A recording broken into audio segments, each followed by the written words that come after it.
Good morning, ladies and gentlemen. In today's video, we are going to be previewing the upcoming season for the Portland Trail Blazers. However, before I get too far into it, I want to remind you all to leave a like and subscribe. I've been appreciating all the support that I've been receiving lately, and I hope to see that continue. Now, without further ado, let's talk about the Blazers. Before I feel that we can adequately preview the upcoming season for the squad, though, I think that we need to reflect upon and discuss the recent transactions that this team made in the concluded transaction period of the offseason. They started off by drafting CJ Elleby with the 46th pick in the NBA draft. There were certainly other players that I had much higher on my board than Elleby. He was a player that I knew very little about going into the draft, and upon reviewing some of his tape following the draft, I'm not a super big fan. I would have much preferred had they gone another route with someone like Grant Riller or Sam Merrill or Cassius Winston. But the Trailblazers have always taken a shot at a high potential player, and I would say that Elleby probably hits that mold. It's also a second round pick, so why not just throw your hat in the ring and go for a player that perhaps could develop into being something more than you would expect from the 46th overall pick.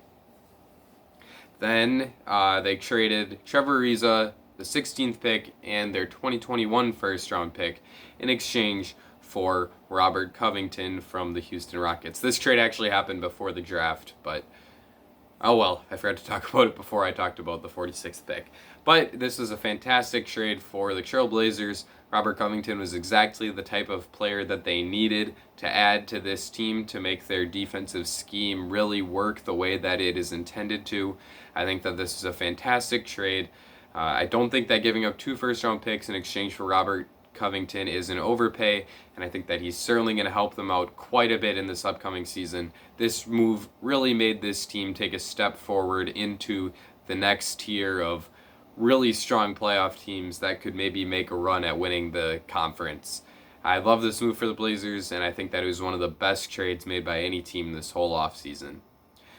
They also, in the trade market, flipped Mario Hezonja for Enes Kanter in what was probably the single most impactful trade of the entire offseason for any team. That was a joke. It's end of the bench player, although it seems like Enes Kanter might get some minutes as the backup center for this team. I wholeheartedly disagree with that, but we'll talk about that a bit more much later. They, in free agency, re-signed Rodney Hood to a 2-year, $21 million deal with a non-guaranteed second year. I've talked about this before, but this contract didn't make any sense to me because Rodney Hood signed a $6 million contract last offseason. So after he didn't play for a whole year with a torn ACL, why he received a raise, I'm not necessarily sure I understand. But he does bring a nice bench player to this team. He was a starter last year, but it appears he'll be off the bench for this year as a good three-point shooter. So that's certainly something intriguing.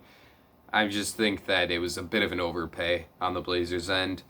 They then made up for it by getting one of the better value deals of the offseason, signing Derrick Jones Jr. on a 2-year, $19 million contract. I think it's unfortunate that this is a contract that has a player option on the second year because this was a super cheap price tag for a player that I believe is going to take a step forward and be a very impactful guy in Derrick Jones Jr. Maybe that doesn't happen and they end up keeping him for that second year, but I think that he's going to, and I very well think that this is going to be a nice move for the Blazers. He's going to be an impactful player for them in their rotation. They also took a flyer on Harry Giles on a 1-year minimum deal. I talked about Harry Giles in almost every single offseason preview video. I thought that a lot of teams should have taken a chance at him as a high upside big man who, if he figures it out, could maybe blossom into being a long-term starter. And the Blazers probably weren't the first team I would have thought of doing that because they obviously are pretty set at the big man positions with Jusuf Nurkic and Zach Collins moving forward as 2 centers that are probably both in the top 30 at their position in the league. But Giles is a nice flyer, and I'm excited to see what he can do, especially following his first preseason game in this offseason. They also brought back Carmelo Anthony on a 1-year minimum. This is another guy similar to Giles that had a great performance in the preseason game, and it'll be interesting to see if he can play well enough to work his name into discussions for the Sixth Man of the Year award for this season. Now that we have summarized the offseason for the Trailblazers, I think that we are ready to preview the upcoming season. When I do this, I go in depth and lay out my thoughts and expectations on every single player on the roster, and then accumulate all of those thoughts to make some predictions for the team heading into the season. When we do this, we always start at the point guard position, and it is a clear place to start for the Trailblazers because that's where their franchise superstar plays in Damian Lillard. Lillard is one of the most impactful offensive players in the entire NBA. It's probably him, James Harden, Luka Doncic, and Steph Curry in terms of that impactful offensive value. He's a terrific shooter, is excellent off of pull-up opportunities. He has mastered the step back and the side step in order to create space for himself to have good looks from the three-point line. He also improved his finishing at the rim. He's gotten better in the mid-range. His playmaking has continued to improve. He's the whole package on the offensive end with the exception of off-the-ball movement. That's really the last frontier that Lillard needs to get over in order for him to be like a Steph Curry level offensive player. If he's able to do that, it'll just make him that much more lethal in a playoff series, because in the past 2 seasons, when the Warriors were able to shut him down and when the Lakers were able to shut him down in the playoffs, he didn't have the same kind of impact because he doesn't move off the ball the way Steph Curry does. So if he can figure that out and master the art of off-the-ball movement, Damian Lillard really has a chance to take yet another step and become a legit MVP level player for this upcoming season. He also is not terrific defensively, but he generally gives pretty good effort on that end of the floor, and he's strong enough that it's able to make up for the fact that he is a pretty short guy. Obviously, he can be taken advantage of in mismatches, which is true for the next guy that I'm going to talk about here as well. But he's such a good offensive player that the fact that he's a slightly below average defender really isn't that big of a deal. I think that Damian Lillard is probably going to be a competitor for the All-NBA first team once again this season, and there's a very real chance that he could finish in the top 3 of the MVP voting. Next guy here is CJ McCollum. I get that it might be a little controversial that I'm calling him a point guard, but if he were on a team besides the Trailblazers, I think there's a very real chance that we could see him play a bit more point guard than he does here. And he's also kind of the backup point guard on this team because when Dame's out of the game, a lot of the ball handling duties fall on CJ, and that's certainly not a bad thing. He's a very skilled pick and roll player. He's able to create offense at a high level. Unlike a lot of scoring guards in the NBA, he's more focused on jump shot instead of putting his head down and getting to the rim. He's much more of a shooter than a slasher. He's one of the best mid-range players in the entire NBA. Shot it at a 50% mark from the 16-foot to three-point range shot. And that is a very elite level mid-range shooter, and he's one of the few players that make that shot an actually efficient look. He's also a liability defensively, similar to Dame, where if you get him switched onto a bigger wing or a big man, it's lights out. He's not going to be able to shut him down, and he's generally not a great on-the-ball defender, even when he is in a good matchup. But similar to Dame, once again, he's a strong enough offensive player that he's able to cancel out for those defensive negatives because of his ability to score both off the dribble and off catch and shoot opportunities. The Dame and CJ backcourt probably is going to get one more full year to work out. I think that there's a very real chance that the Trailblazers could exceed expectations for this season and make another run to the Western Conference Finals. If that happens, I think that this backcourt is probably here to stay, and we'll see both of these guys play out the remainder of their contracts. They're both franchise icons at this point. Portland fans love him. Everybody loves him. Who doesn't love a nice little Instagram live with Damon CJ joking around about Jamal Murray's you know what? But moving on from that, terrific backcourt, but if this year doesn't work out, if it's on the other end of the spectrum and instead of over-exceeding, they under-exceed for a second consecutive season, maybe this is the last year of Damon CJ that we really get to experience. The last point guard on this team is Anfernee Simons. Similar to CJ, he's much more of a combo guard than a point guard, but not similar to CJ. Anfernee Simons is not a very good NBA player. He graded out as one of the, if not the single, worst players in the entire NBA last season. He struggled with playmaking. He wasn't necessarily turnover prone, but he just didn't create shots for his teammates at a high level whatsoever. He was inefficient, shooting under 40% from the field, under 30% from the three-point line as well, if I'm not mistaken.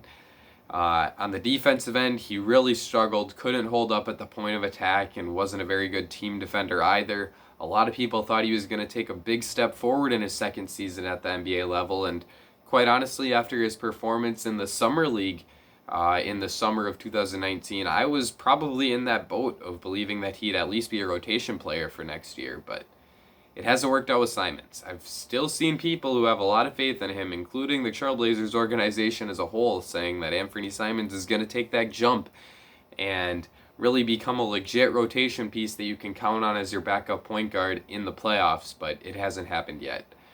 If he struggles yet again this season, you have to think that the Trailblazers need to find a different option as a backup point guard, because while CJ can take on a lot of those minutes as the point guard when Dame is off the floor, it would at least be nice to have another option, and with how poor of a player Anfernee Simons has been thus far, he's just not been it. Now that we've covered the point guard position, we're ready to move on to the wings, where we're going to start with the newly acquired Robert Covington. Covington is, he really fits the role of the Giannis Antetokounmpo or the Anthony Davis in a defensive scheme, especially a drop coverage type scheme where he's just the roaming defender, a terrific helper, can block shots on the weak side as a secondary rim protector. He's terrific at that. One of the best players in rotations, best, maybe the single best team defender in the entire NBA. He's not as good on the ball, but he's still able to be an incredible defensive player because of how smart he is and how good of a team defender he is. The fact that he's not as good on the ball makes him a bit of a less impactful defender, and that's why he has only made one all-defensive team in his career instead of being a perennial all-defensive guy. But he's still terrific on that end. On the offensive end, he's a bit more limited. He is a knockdown three-pointer sometimes. He had a struggling season from three-point range last year, only shot it at a 33% mark from the deep ball last year, but prior to that he had 2 seasons where he was 37% and 39%, so I generally lean towards him being more of that kind of efficient three-point shooter than the 33% average-ish mark that he was last year. He also can shoot it off of movement a little bit, which is pretty valuable, as we saw on this team. They're able to drop some interesting plays with a guy like Gary Trent. So now that you have multiple movement shooters, that's certainly interesting. And Covington needs to get back into that high percentage three-point shooting, but I believe that he will, and with that, in combination with his defensive contributions, he's probably the best non-star 3-and-D wing in the entire NBA. So, like, if you take out Klay Thompson, take out Paul George, take out, like, you know, those superstar caliber 3-and-D wings, Robert Covington is in the very next tier of being like a fringe top 45, top 50-ish player, because of how impactful he is on the defensive end of the floor. Next guy here is Derrick Jones Jr., who is once again a terrific team defender.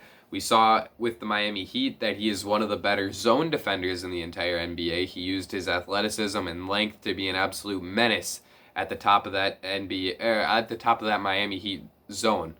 He is also the player that I hear that I look like as an NBA, out of all NBA players. I'm told that I look quite a bit like Derrick Jones Jr. because super skinny. But sorry, that was a terrible joke. Not sure what I was thinking there. Getting back to, to the actual NBA player here, taking the focus off of myself. He's great defensively, posted very high block percentages and steal percentages, which makes him such an impactful defender, uses that length to really create havoc on the defensive end of the floor, create opportunities for his team to run in transition where he is absolutely lethal. He can jump out of the gym. He's a terrific athlete. He's super fast, and that allows him to leak out on the break. He's a good enough ball handler that he can actually handle the ball on the fast break, and due to that finishing capability, he is incredible in fast break opportunities. Where he struggles a bit more is in the half court offense. What he really does well in the half court is as a cutter. He thrives as someone who can sit in the dunker spot and cut to the rim and toss down a lob or catch a weak side pass and finish at the rim. But he also can take advantage of like backdoor cut opportunities where you can just see him rolling from the opposite corner and catch a lob from a ball handler and throw it down. You notice a lot of the good stuff with this guy comes down to dunking. He was the slam dunk competition champion last year, if you weren't aware. But I am also a believer that his jump shot is going to come along at some point here. In the first preseason game that this Blazers team played, he knocked down 2 out of 2 3-point attempts, and both of them were confident catch and shoot opportunities within the flow of the offense, and I think that that is certainly a promising sign with Derrick Jones Jr. In combination with the plus defense, the athleticism, if he can become a shooter, that is a very good player, and I think that he is probably the wild card on this team and maybe in the entire Western Conference, because if he's able to be that good of a player, that really makes this Blazers team a threat to come out of the West next season. Next guy here is Gary Trent. We saw him take a huge step in the bubble, became one of the better shooters in the entire NBA, knocked it down at a 42% mark for the entire season last year, but in the bubble he was shooting it at like a 55% mark, which is absolutely obscene for a large part of the seeding games. He's a knockdown shooter, and he also is a pretty good defensive player, gives a lot of effort, is certainly capable of taking on easier matchups, and does a great job in shutting down lower caliber players. He was forced into taking on those super tough matchups, guarding players like LeBron James last year in the playoffs, and he was exposed. He might give good effort, and he might be a good team defender, but he's not quite strong enough to hang in there with the better wings in the NBA. However, that is going to be covered up this year because the Blazers have added some solid wing stoppers in Derrick Jones and Robert Covington. If Nasir Little can take a step forward, I also think that he is a guy who can guard some of those better offensive wings in the NBA. And with Gary Trent's shooting ability and team defense stuff, he's going to be a very valuable role player for this team. I also liked what I saw from him in that preseason game, as a couple times we saw him running the pick and roll, and he was able to take a couple dribbles inside the three-point line and knock down a mid-range shot. That in-between game is super important for this kind of role player to take a jump from being like a bench player to a real starter that maybe is like a fringe top 100 player. And if Gary Trent can continue to improve on that off-the-bounce game, we could see him step into a Joe Harris-esque role for this Trailblazers team, which would certainly continue to make them better. Next guy here is Rodney Hood. Hood is the sharpshooter. Last year he started 21 games, played 21 games. Not sure why I didn't just say that. And in those 21 games, he attempted 71 three-pointers, and he made 35 of them. So clearly he is a super high-level three-point shooter, an elite floor spacer, and is absolute knockdown off of those catch-and-shoot opportunities. Unfortunately, he tore his ACL after those 21 games and missed the rest of the season. He's coming back off the injury, though, and if he can regain that shooting skill, which shouldn't be too hard, sometimes when you come off of knee injuries, you lose your athleticism, but he's a shooter, so it shouldn't be too big of a challenge for him. And he's really going to space the floor at a high level for this team. And that's really valuable when you have shot creators like Dame Lillard, like CJ McCollum. On defense, it's a bit of another story. Unlike a lot of the wings on this roster that we've already talked about, he's not particularly good on that end. Sometimes he gets lost, especially when he's not on the ball, and you start to wonder what this dude's place is on the court, if he really fits into a defensive scheme. But because of the shooting, he's certainly a rotational player, and he's going to help this team out as a scorer off the bench. Next guy here is Carmelo Anthony, who is another scorer off the bench, but I tend to like Rodney Hood just a bit more because Anthony has this thing he does where he falls in love with the mid-range shot, which is not great. Last season, we saw him take a very high portion of his shot percentages from the mid-range, and if you were a CJ McCollum or DeMar DeRozan or Chris Middleton level mid-range shooter, that would be fine and dandy because those guys are able to convert those mid-range looks at a high level. And Carmelo Anthony once was that kind of player, but he's really fallen off since then. He takes inefficient shots at a high rate and only shoots those mid-rangers at about a 42% mark, which is basically the equivalent of like a 25% three-point shooter taking a three. So the fact that Melo falls in love with that mid-ranger all the time just isn't too promising. Last year, we saw him take a few more three-pointers and start to space the floor a bit better, but sometimes he still goes back to being prime Melo, where he falls in love with the face-up. But a lot of that is being made up for by the fact that the Blazers are going to be bringing him off the bench instead of starting him. He's going to have a chance to be a bit more of a focal point of the offense when guys like Dame and CJ are off the court. I think that that's a solid role for Melo. I don't necessarily see him as a guy who can be impactful in the playoffs, but in the regular season, sure. He can come off the bench and get points in bunches, which is still a valuable skill. I don't necessarily think he'll factor into the playoff rotation with this team just because there's so many other options on the wing with Covington, Jones, Trent, Hood. But Melo's still a good vet to have as long as he keeps his head in the game and is locked into helping the team win.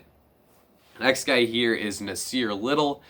I was pretty high on Little. I think I thought of him as probably being where people thought of him before his season at North Carolina.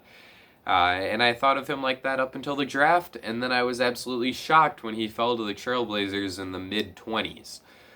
But I still believe in him as a hyper-athletic wing player who is going to be pretty good defensively, can take on some of the more challenging big wing matchups on that end of the floor, hopefully, and can use his athleticism to be a high-end finisher on the offensive end and hopefully develop a jump shot. That's probably the swing skill with him. If he can shoot it, then I could certainly see him being a wing, rotational wing player and perhaps even a low-level starter. But if he can't figure out the jumper, then his place in the league is probably not secure, and it might be tough for him to keep a roster spot once his rookie scale deal concludes. The jump shot, though, if it comes around, that's where the hope is with this guy, and if it does, maybe the Blazers will have found a diamond in the rough. Last wing player here is CJ Elleby. Like I said before, I wasn't too high on him coming out of the draft, and after more research, I might be even lower. Didn't even shoot at 40% from the field last year, 39% field goal percentage, 33% three-point percentage. That's certainly not good, but he has excellent shooting form, and you would hope that once he's not the number one option in an offense, his efficiency numbers will begin to rise. I also don't know too much about his defensive stuff, so I won't get too far into that, but this seems like a bit of a lottery ticket for the Trailblazers. If he works out, he's going to be a high-level jump shooter who is a solid tertiary option in the offense, but if he doesn't, well, then it's just a second-round pick that you didn't hit on. That happens all the time. Finally, we'll move on to the big man positions, where we start with Jusuf Nurkic. Nurkic has a very good argument for being the second best passing big man in the entire NBA behind Nikola Jokic. He's terrific in short roll opportunities, does a great job of reading the defense and figuring out if he should use his floater or finish at the rim or to kick it to a teammate for an open look. And that generally makes him a super high level pick and roll big man, and he does a terrific job in that role. He's also starting to develop a bit of a jump shot, and if he can space it out to the 3-point line, well, then he will be a nigh unstoppable pick and roll big man. On the defensive end, he's also pretty solid. He's nimble enough that he can handle switches every once in a while. He's certainly not someone that you love guarding on the perimeter, but he's certainly capable of switching on to some of the slower wing players in the NBA.